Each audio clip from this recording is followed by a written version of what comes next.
Hello दोस्तों, जय माता दी। मेरा और मेरे यस म्यूजिकल ग्रुप में आप सभी का बहुत बहुत स्वागत है।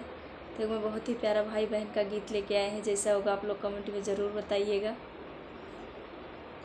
दिनवा बीतले सूरज डूब गए हो, मोरा भैया नाए। दिनवा बीतले सूरज डूब गए हो, मोरा भैया नाए। भैया नाए मोरा बिरना नाए, भैया नाए मोरा बिरना नाए। दिनवा बीतल सूरज डूब गए हो, मोरा भैया नाए।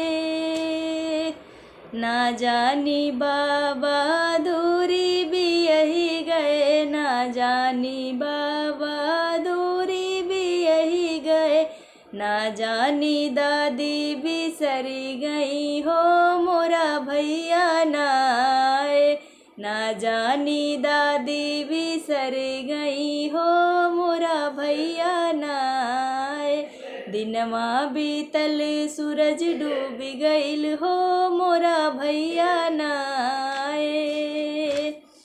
ना जानी बाबुल दूरी भी यही गए, ना जानी बाबुल दूरी भी यही गए। ना जानी मैया बिसरी गई हो, मोरा भैया नाए। ना जानी मैया बिसरी गई हो, मोरा भैया नाए।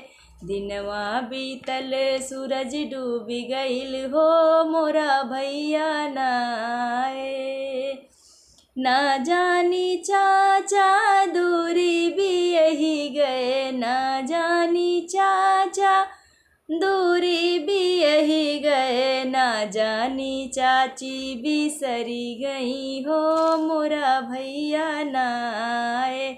ना जानी चाची बिसरी गई हो, मोरा भैया नाए। दिनवा बीतल सूरज डूब गईल हो, मोरा भैया नाए।